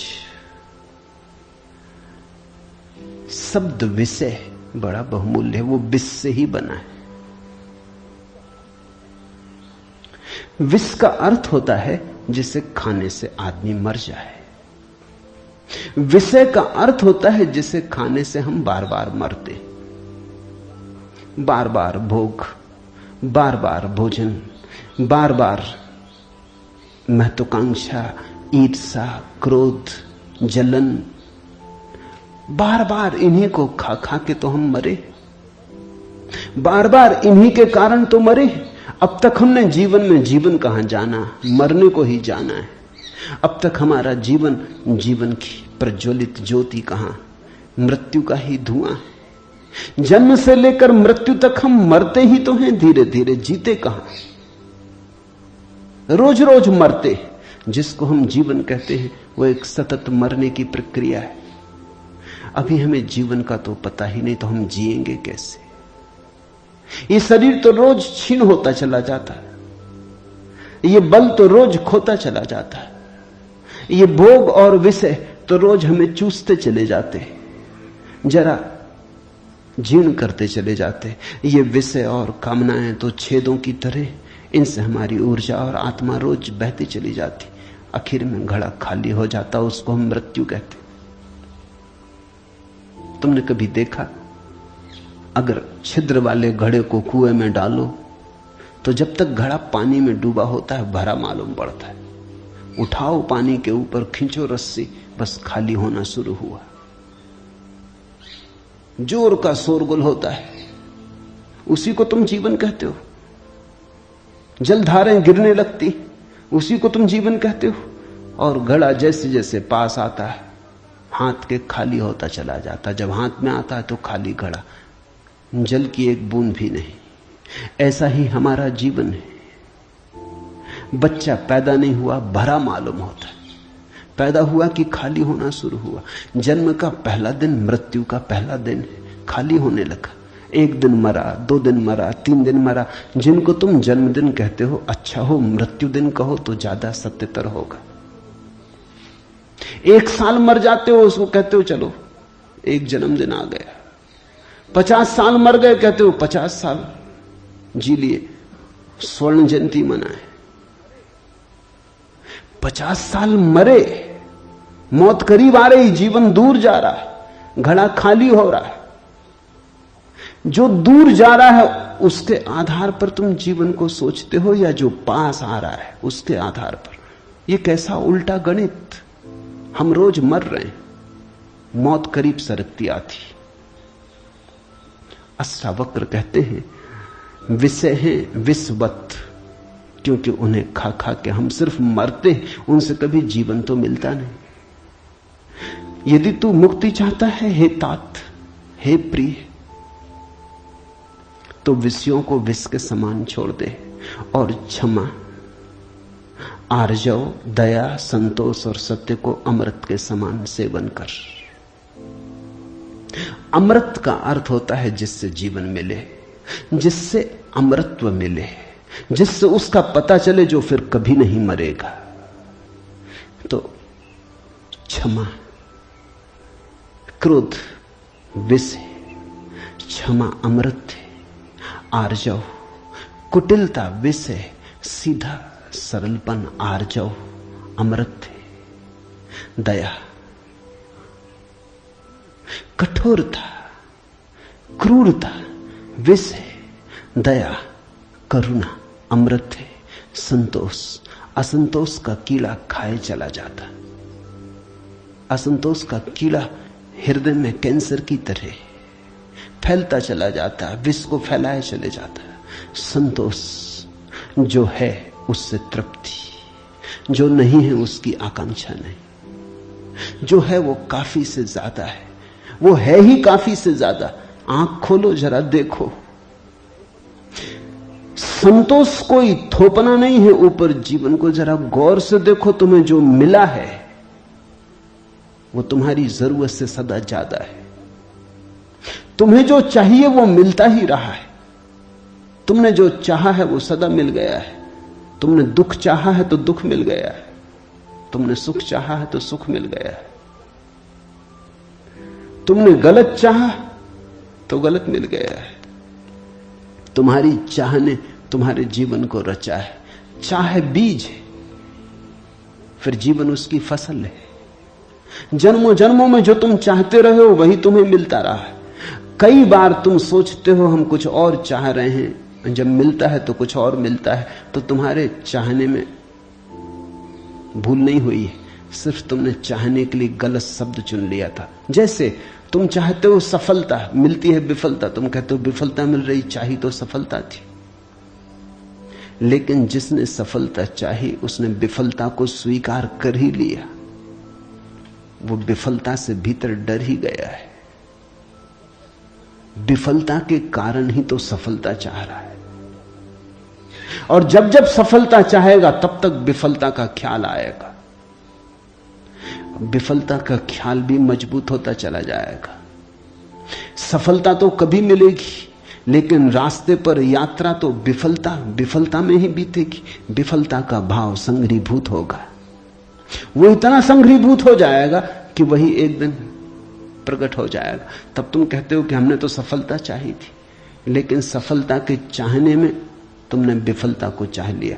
लाओजू ने कहा है सफलता चाहिए विफलता मिलेगी। अगर सचमुच सफलता चाहिए हो, सफलता चाहना ही मत, फिर तुम्हें कोई विफल नहीं कर सकता। तुम कहते हो हमने सम्मान चाहा था, अपमान मिल रहा है।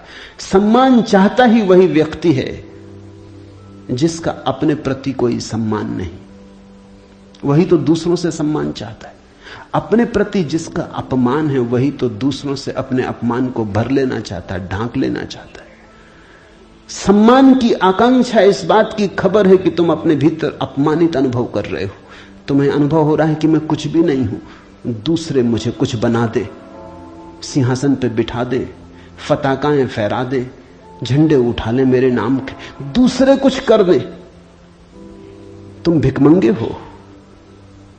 तुमने अपना अपमान तो खुद कर लिया जब तुमने सम्मान चाहा, और यह अपमान गहन होता जाएगा। लाओसु कहता है मेरा कोई अपमान नहीं कर सकता क्योंकि मैं सम्मान चाहता ही नहीं। यह सम्मान को पा लेना है। लाओसु कहता है मुझे कोई हरा नहीं सकता क्योंकि जीत की हमने बात ही छोड़ दी, अब हराओगे कैसे? तुम उसी को हरा सकते हो जो जीतना चाहता है। अब ये जरा उलझा हुआ हिसाब है। इस दुनिया में सम्मान उन्हें मिलता है जिन्होंने सम्मान नहीं चाहा, सफलता उन्हें मिलती है जिन्होंने सफलता नहीं चाही। क्योंकि जिन्होंने सफलता नहीं चाही उन्होंने तो स्वीकार ही कर लिया कि सफल तो हम हैं ही, अब और चाहना क्या है। सम्मान तो हमारे भीतर आत्मा का है ही, अब और चाहना क्या है। परमात्मा ने सम्मान दे दिया तुम्हें पैदा करके, अब और किसका सम्मान चाहते हो? परमात्मा ने तुम्हें काफी गौरव दे दिया, जीवन दिया, यह सौभाग्य दिया कि आंख खोलो देखो हरे वृक्षों को, फूलों को, पक्षियों को, कान दिए सुनो संगीत को, जलप्रपात के मरमर को, बोध दिया कि बुद्ध हो सको। अब और क्या चाहते हो? सम्मानित तो तुम हो गए, परमात्मा ने तुम्हें प्रमाण पत्र दिया। तुम भिखारी की तरह किन से प्रमाण पत्र मांग रहे हो? उनसे जो तुमसे प्रमाण पत्र मांग रहे। ये बड़ा मजेदार मामला है। दो भिखारी एक दूसरे के सामने खड़े भीख मांग रहे। ये भीख मिलेगी कैसे? दोनों भिखारी हैं। तुम किससे सम्मान मांग रहे हो? किसके सामने खड़े हो? ये अपमान कर रहे हो तुम अपना, और यही अपमान गहन होता जाएगा। संतोष का अर्थ होता है देखो जो तुम्हारे पास है, देखो जरा आंख खोल के जो तुम्हें मिला ही है। ये अष्टावक्र की बड़ी बहुमूल्य कुंजी है, ये धीरे धीरे तुम्हें साफ होगी। अष्टावक्र की दृष्टि बड़ी क्रांतिकारी है, बड़ी अनूठी, जड़ मूल से क्रांति की है। संतोष और सत्य को अमृत के समान सेवन कर, क्योंकि असत्य के साथ जो जिएगा वो असत्य होता चला जाएगा। जो असत्य को बोलेगा, असत्य को जिएगा, स्वभावता असत्य से गिरता चला जाएगा। उसके जीवन से संबंध विच्छिन्न हो जाएंगे, जड़ें टूट जाएंगी। परमात्मा में जड़ें चाहते हो तो सत्य के द्वारा ही वे जड़ें हो सकती हैं। प्रामाणिकता और सत्य के द्वारा ही तुम परमात्मा से जुड़ सकते हो। परमात्मा से टूटना है तो असत्य का धुआं पैदा करो, असत्य के बादल अपने पास बनाओ। जितने तुम असत्य होते चले जाओगे उतने परमात्मा से दूर होते चले जाओगे। तू न पृथ्वी है, न जल है, न वायु है, न आकाश है। मुक्ति के लिए आत्मा को, अपने को, इन सब का साक्षी चैतन्य जान। सीधी सीधी बातें, भूमिका भी नहीं है। अभी 2 वचन नहीं बोले अष्टावक्र ने कि ध्यान आ गया, कि समाधि की बात आ गई। जानने वाले के पास समाधि के अतिरिक्त और कुछ जताने को है भी नहीं। वो 2 वचन भी बोले, क्योंकि एकदम से अगर समाधि की बात होगी तो शायद तुम चौंक ही जाओगे, समझ ही ना पाओगे। मगर 2 वचन और सीधी समाधि की बात आ गई। अष्टावक्र 7 कदम भी नहीं चलते, बुद्ध तो 7 कदम चले, 8वें कदम पे समाधि। अष्टावक्र तो पहला कदम ही समाधि का उठाते। तू न पृथ्वी है, न जल, न वायु, न आकाश। ऐसी प्रतीति में अपने को थिर कर। मुक्ति के लिए आत्मा को, अपने को, इन सब का साक्षी चैतन्य जान। साक्षी सूत्र है, इससे महत्वपूर्ण सूत्र और कोई भी नहीं। देखने वाले बनो, जो हो रहा है उसे होने दो, उसमें बाधा डालने की जरूरत नहीं। ये देह तो जल है, मिट्टी है, अग्नि है, आकाश। तुम इसके भीतर तो वो दिए हो जिसमें ये सब जल, अग्नि, मिट्टी, आकाश, वायु प्रकाशित हो रही। तुम दृष्टा हो। इस बात को गहन करो। साक्षिणाम चिद्रूपम आत्मानम विद्धि। ये इस जगत में सर्वाधिक बहुमूल्य सूत्र है। साक्षी बनो। इसी से होगा ज्ञान, इसी से होगा वैराग्य, इसी से होगी मुक्ति। प्रश्न 3 थे, उत्तर 1 है। यदि तू देह को अपने से अलग कर और चैतन्य में विश्राम कर स्थित है, तो तू अभी ही सुखी, शांत और बंध मुक्त हो जाएगा। इसलिए मैं कहता हूं, यह जड़ मूल से क्रांति है। पतंजलि इतनी हिम्मत से नहीं कहते कि अभी ही। पतंजलि कहते हैं करो अभ्यास, यम नियम साधो, प्राणायाम, प्रत्याहार, आसन शुद्ध करो। जन्म जन्म लगेंगे तब सिद्धि है। महावीर कहते हैं 5 महाव्रत, और तब जन्म जन्म लगेंगे, तब होगी निर्जरा, तब कटेगा जाल कर्मों का। सुनो अष्टावक्र को। यदि देहम पृथकृत्य चित्ति विश्राम्य तिष्ठसि अधुनैव सुखी शांतो बंध मुक्तो भविष्यसि। अधुनैव, अभी, यहीं, इसी क्षण। यदि तू देह को अपने से अलग कर और चैतन्य में विश्राम कर स्थित है। अगर तूने एक बात देखनी शुरू कर दी कि ये देह मैं नहीं हूं, मैं करता और भोगता नहीं हूं, ये जो देखने वाला मेरे भीतर छिपा है, जो सब देखता है। बचपन था कभी तो बचपन देखा, फिर जवानी आई तो जवानी देखी, फिर बुढ़ापा आया तो बुढ़ापा देखा। बचपन नहीं रहा तो मैं बचपन तो नहीं हो सकता। आया और गया, मैं तो हूं। जवानी नहीं रही तो मैं जवानी तो नहीं हो सकता। आई और गई, मैं तो हूं। बुढ़ापा आया, जा रहा है, तो मैं बुढ़ापा नहीं हो सकता, क्योंकि जो आता है जाता है वो मैं कैसे हो सकता हूं। मैं तो सदा हूं। जिस पे बचपन आया, जिस पे जवानी आई, जिस पे बुढ़ापा आया, जिस पे 1000 चीजें आई और गई, मैं वही शाश्वत हूं। स्टेशनों की तरह बदलती रहती बचपन, जवानी, बुढ़ापा, जन्म, यात्री चलता जाता। तुम स्टेशन के साथ अपने को एक तो नहीं समझ लेते।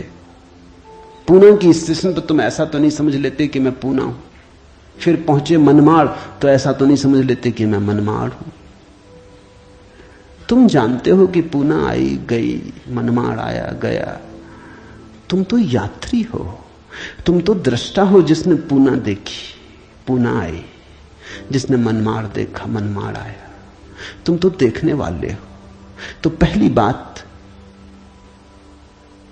जो हो रहा है उसमें से देखने वाले को अलग कर लो, देह को अपने से अलग कर, और चैतन्य में विश्राम। और करने योग्य कुछ भी नहीं है। जैसे लाओत्सु का सूत्र है समर्पण, वैसे अष्टावक्र का सूत्र है विश्राम, रेस्ट। करने का कुछ भी नहीं है। मेरे पास लोग आते हैं, वो कहते हैं ध्यान कैसे करें। वो प्रश्न ही गलत पूछ रहे हैं। गलत पूछते हैं तो मैं उनको कहता हूं करो। क्या करोगे? तो उनको बता देता हूं कि करो, कुछ ना कुछ तो करना ही पड़ेगा। अभी तुम्हें करने की खुजलाहट है तो उसे तो पूरा करना होगा। खुजली है तो क्या करोगे? बिना खुजाए नहीं बनता। लेकिन धीरे धीरे उनको करवा करवा के थका डालता हूं। फिर वो कहते हैं अब इससे छुटकारा दिलवाओ। अब कब तक ये करते रहे? उनको तो मैं तो पहले ही राजी था, लेकिन तुम्हें समझने में जरा देर लगी। अब विश्राम करो। ध्यान का आत्यंतिक अर्थ विश्राम है। चित्ती विश्राम में तिष्ठसि, जो विश्राम में ठहरा देता अपने चेतना को, जो होने मात्र में ठहर जाता, कुछ करने को नहीं। क्योंकि जिसे तुम खोज रहे हो वो मिला ही हुआ है। क्योंकि जिसे तुम खोज रहे हो उसे कभी खोया ही नहीं। उसे खोया नहीं जा सकता, वही तुम्हारा स्वभाव है। अयम आत्मा ब्रह्म, तुम ब्रह्म हो, अनल हक, तुम सत्य हो। कहां खोजते हो? कहां भागे चले जाते हो? अपने को ही खोजने कहां भागे चले जाते हो? रुको, ठहरो। परमात्मा दौड़ने से नहीं मिलता, क्योंकि परमात्मा दौड़ने वाले में छिपा है। परमात्मा कुछ करने से नहीं मिलता, क्योंकि परमात्मा करने वाले में छिपा है। परमात्मा के होने के लिए कुछ करने की जरूरत ही नहीं, तुम हो ही। इसलिए अष्टावक्र कहते हैं चित्त विश्राम में विश्राम करो, ढीले छोड़ो अपने को, ये तनाव छोड़ो। कहां जाते? कहीं जाने को नहीं, कहीं पहुंचने को नहीं। और चैतन्य में विश्राम, तो तू अभी ही इसी क्षण अधुनैव सुखी शांत और बंध मुक्त हो जाएगा। अनूठा है वचन, नहीं कोई और शास्त्र इसका मुकाबला करता है। तू ब्राह्मण आदि वर्ण नहीं, और न तू कोई आश्रम वाला है, और न आंख आदि इंद्रियों का विषय। असंग और निराकार तू सबका विश्व का साक्षी है, ऐसा जानकर सुखी हो। अब ब्राह्मण कैसे टीका लिखे? तू ब्राह्मण आदि वर्ण नहीं। अब हिंदू इस शास्त्र को कैसे सिर पे उठाएं? क्योंकि उनका तो सारा धर्म वर्ण और आश्रम पे खड़ा है, और ये तो पहले से ही अष्टावक्र जड़ काटने लगे। वो कहते हैं तू कोई ब्राह्मण नहीं है, न कोई शूद्र है, न कोई क्षत्रिय है। ये सब बकवास है, ये सब ऊपर के आरोपण है, ये सब राजनीति और समाज का खेल है। तू तो सिर्फ ब्रह्म है, ब्राह्मण नहीं, क्षत्रिय नहीं, शूद्र नहीं। तू ब्राह्मण आदि वर्ण नहीं, और न तू कोई आश्रम वाला है, और न तो यह है कि तू ब्रह्मचर्य आश्रम में है कि गृहस्थाश्रम में है कि वानप्रस्थ की संन्यास्त। कोई आश्रम वाला नहीं है। तू तो इन सारी स्थानों के भीतर से गुजरने वाला दृष्टा साक्षी। अष्टावक्र की गीता हिंदू दावा नहीं कर सकते हमारी। अष्टावक्र की गीता सबकी है। अगर अष्टावक्र के समय में मुसलमान होते, हिंदू होते, ईसाई होते, तो उन्होंने कहा होता न तू हिंदू है, न तू ईसाई है, न तू मुसलमान है। अब ऐसे अष्टावक्र को कौन मंदिर बनाए? इसके लिए कौन इसके शास्त्र को सिर पे उठाए? कौन दावेदार बने? क्योंकि ये सभी का निषेध कर रहे हैं। मगर ये सत्य की सीधी घोषणा है, असंग और निराकार तू सबका विश्व का साक्षी है, ऐसा जानकर सुखी हो। अष्टावक्र ये नहीं कहता कि ऐसा तुम जानोगे तो फिर सुखी होगे। वचन को ठीक से सुनना। अष्टावक्र कहते हैं ऐसा जानकर सुखी हो। न त्वम विप्रादिको वर्णनो नाश्रमी नाक्ष गोचरा असंगो असि निराकारो विश्व साक्षी सुखी भव। सुखी भव, अभी हो सुखी। जनक पूछते हैं कैसे सुख होगा, कैसे बंधन मुक्ति होगी, कैसे ज्ञान होगा। अष्टावक्र कहता है अभी हो सकता, क्षण मात्र की भी देर करने की कोई जरूरत नहीं है। इसे कल पर छोड़ने का कोई कारण नहीं, स्थगित करने की कोई जरूरत नहीं। ये घटना भविष्य में नहीं घटती, या तो घटती है अभी या कभी नहीं घटती। जब घटती है तब अभी घटती है, क्योंकि अभी के अतिरिक्त कोई समय ही नहीं है। भविष्य कहां है? जब आता है तब अभी की तरह आता है। तो जो भी ज्ञान को उत्पन्न हुए हैं अभी उत्पन्न हुए। कभी पर मत छोड़ना, वो मन की चालाकी है। मन कहता है इतने जल्दी कैसे हो सकता है, तैयारी तो कर ले। मेरे पास लोग आते हैं, वो कहते हैं संन्यास लेना, लेंगे कभी, कभी कभी ना लोगे। कभी पर टाला तो सदा के लिए टाला, कभी आता ही नहीं। लेना हो तो अभी, अभी के अतिरिक्त कोई समय ही नहीं है। अभी है जीवन, अभी है मुक्ति, अभी है अज्ञान, अभी है ज्ञान, अभी है निद्रा, अभी हो सकता जागरण। कभी क्यों? कठिन होता मन को, क्योंकि मन कहता है तैयारी तो करने दो। मन कहता है कोई भी काम तैयारी के बिना कैसे घटता। आदमी को विश्वविद्यालय से प्रमाण पत्र लेना है तो वर्षों लगते, डॉक्टरेट करनी है तो 20-25 साल लग जाते, मेहनत करते करते फिर आदमी आके डॉक्टर हो पाता। अभी कैसे हो सकते? अष्टावक्र भी जानते, दुकान करनी हो तो अभी थोड़ी खुल जाएगी। इकट्ठा करना पड़े, आयोजन करना पड़े, सामान लाना पड़े, दुकान बनानी पड़े, ग्राहक खोजने पड़े, विज्ञापन भेजना पड़े, वर्षों लगते। इस जगत में कोई भी चीज अभी तो घटती नहीं, क्रम से घटती है। ठीक है, अष्टावक्र भी जानते हैं, मैं भी जानता हूं। लेकिन एक घटना यहां ऐसी है जो अभी घटती है, वो परमात्मा है। वो तुम्हारी दुकान नहीं, न तुम्हारा परीक्षालय, न तुम्हारा विश्वविद्यालय। परमात्मा क्रम से नहीं घटता,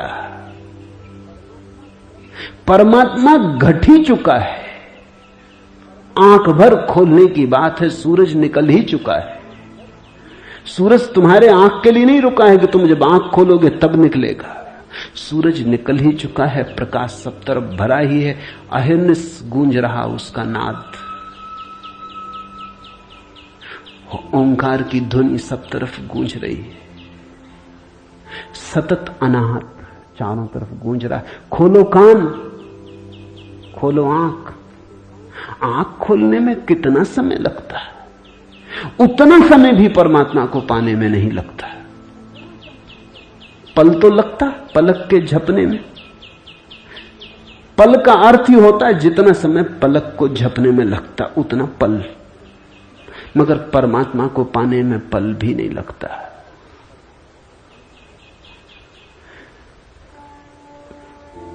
विश्व साक्षी असंगो वसी निराकारो सुखी भव। अभी हो सुखी। उधार नहीं है अष्टावक्र का धर्म, नगद, कैश।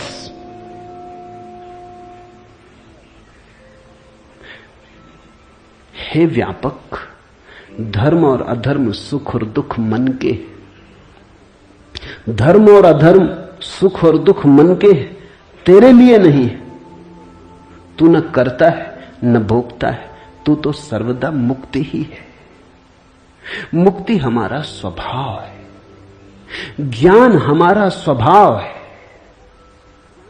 परमात्मा हमारा होने का ढंग है, हमारा केंद्र है, हमारे जीवन की श्वास है, हमारा होना है।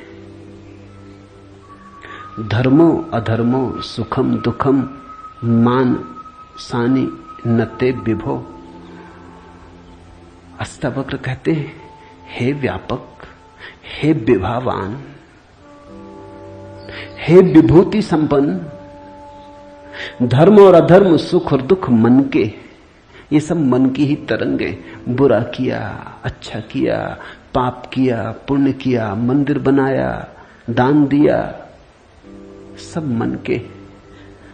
न कर्तासी न भोक्तासी, मुक्त एवासी सर्वदा। तू तो सदा मुक्त है, तू तो सर्वदा मुक्त है। मुक्ति कोई घटना नहीं है जो हमें घटानी, मुक्ति घट चुकी है हमारे होने में। मुक्ति से बना है ये अस्तित्व, इसका रोआ रोआ रंच रंच मुक्ति से निर्मित है।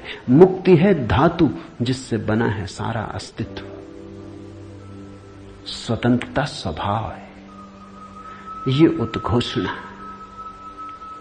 बस समझी कि क्रांति घट जाती है, समझने के अतिरिक्त कुछ करना नहीं। ये बात ख्याल में उतर जाए, तुम सुन लो इसे मन भर के बस। तो आज इतना ही कहना चाहूंगा। अष्टावक्र को समझने की चेष्टा भर करना।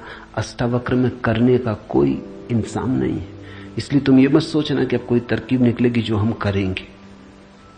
अष्टावक्र कुछ करने को कहते ही नहीं, तुम विश्राम से सुन लो। करने को कुछ होने वाला ही नहीं है, इसलिए तुम कॉपी वगैरह नोटबुक लेके मत आना कि लिख लेंगे, कुछ आएगा सूत्र तो नोट कर लेंगे, करके देख लेंगे। करने का यहां कुछ काम ही नहीं है, इसलिए तुम भविष्य की फिक्र छोड़ के सुनना। तुम सिर्फ सुन लेना, तुम सिर्फ मेरे पास बैठ के शांत भाव से सुन लेना, विश्राम में सुन लेना। सुनते सुनते तुम मुक्त हो जा सकते हो। इसलिए महावीर ने कहा है कि श्रावक मुक्त हो सकता है सिर्फ सुनते सुनते। श्रावक का अर्थ होता है जो सुनते सुनते मुक्त हो जाए। साधु का तो अर्थ ही इतना है कि जो सुन सुन के मुक्त ना हो सका, थोड़ा कमजोर बुद्धि का है, कुछ करना पड़ा। सिर्फ कोड़े की छाया काफी न थी, घोड़ा जरा कुजात है, कोड़ा फटकारा तब थोड़ा चला, या मारा तो थोड़ा चला। छाया काफी है, तुम सुन लेना, कोड़े की छाया दिखाई पड़ जाएगी। तो अष्टावक्र के साथ एक बात स्मरण रखना, कुछ करने को नहीं है, इसलिए तुम आनंद भाव से सुन सकते हो। इसमें से कुछ निकालना नहीं है कि फिर करके देखेंगे। जो घटेगा वो सुनने में घटेगा। सम्यक श्रवण सूत्र है। अधुनैव सुखी शांतो बंध मुक्तो भविष्यसि। अभी हो जा मुक्त, इसी क्षण हो जा मुक्त। कोई रोक नहीं रहा, कोई बाधा नहीं, हिलने की भी जरूरत नहीं है। जहां है वहीं हो जा मुक्त, क्योंकि मुक्त तू है ही। जाग और हो जा मुक्त। असंगो असि निराकारो विश्व साक्षी सुखी भव। हो जा सुखी। एक पल की भी देर करने की कोई जरूरत नहीं। छलांग है, क्वांटम छलांग। सीढ़ियां नहीं है अष्टावक्र में, क्रमिक विकास नहीं है, सडन इसी क्षण हो सकता है।